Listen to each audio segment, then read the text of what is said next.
So, what do? Well, there's that, you know, the dark wolf and the light wolf within each of us, right? Which one are you feeding? If you're constantly saying, I do hate myself, I am bad at this, then of course the dark wolf keeps strong. And that light wolf can be hard to love because it doesn't feel maybe as powerful or as valuable. I don't know what. We get confused. But it really is about, I want to care for my vessel, and I want to care for myself so that my work is my best work.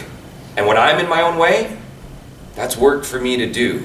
So am I loving myself? Am I caring for myself? Do I give myself the space to try? Because trying is everything. If I'm trying and failing and trying again, then I'm winning.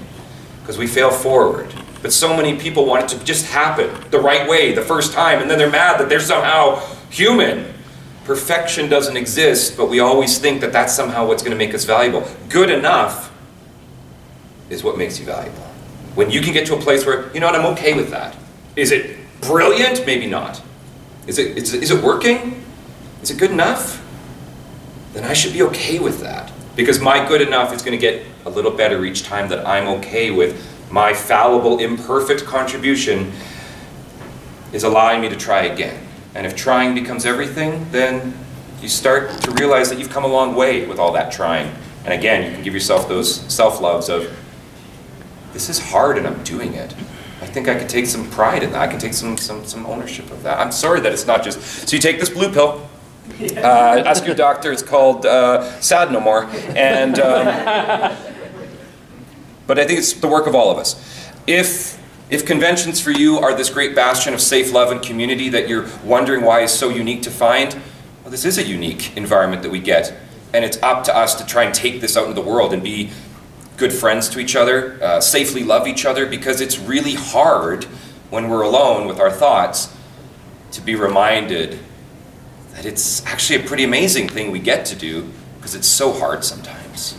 But, all right. Sort of to the middle part of that, do you have any tips for being more directable in the Yeah, that's hard, right?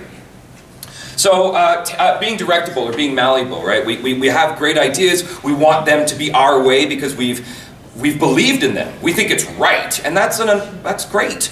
But of course, it's a collaborative environment. So how to be more directable? Again, it goes back to trying. They say, what if you included something like this? And you're like, well, I disagree. But of course I'll try it. I have to. They're allowed to bring their input. And nothing is worse than getting into a headbutting situation with your director until eventually they're like, just say it like this. I'm going to give you a line reading, say it like this, because then we both lose. They lose, they don't want that to happen. And of course we feel like a meat puppet on a string. I'm parroting what they said, and it's not ideal. So to be more directable is also, again, this care and compassion of, I'm allowed to make mistakes. I'm allowed to try this 10, 15, 20 different ways, and they all can be wrong. Because my next one is informed by all of that. And I would love it to just be perfect and everyone tell me how great I am and give me lots of money. Of course, that'd be lovely. But the work of it is that it's work.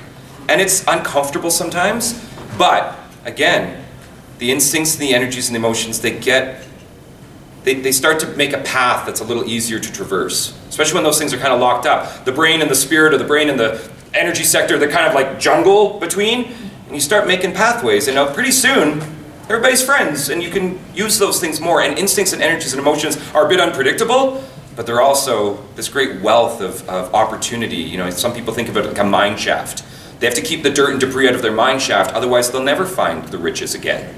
So we keep the dirt and debris out by doing auditions, by doing some kind of work, by just practicing. We keep some of the dust off of our instruments so that hopefully those things feel like they can show up for us.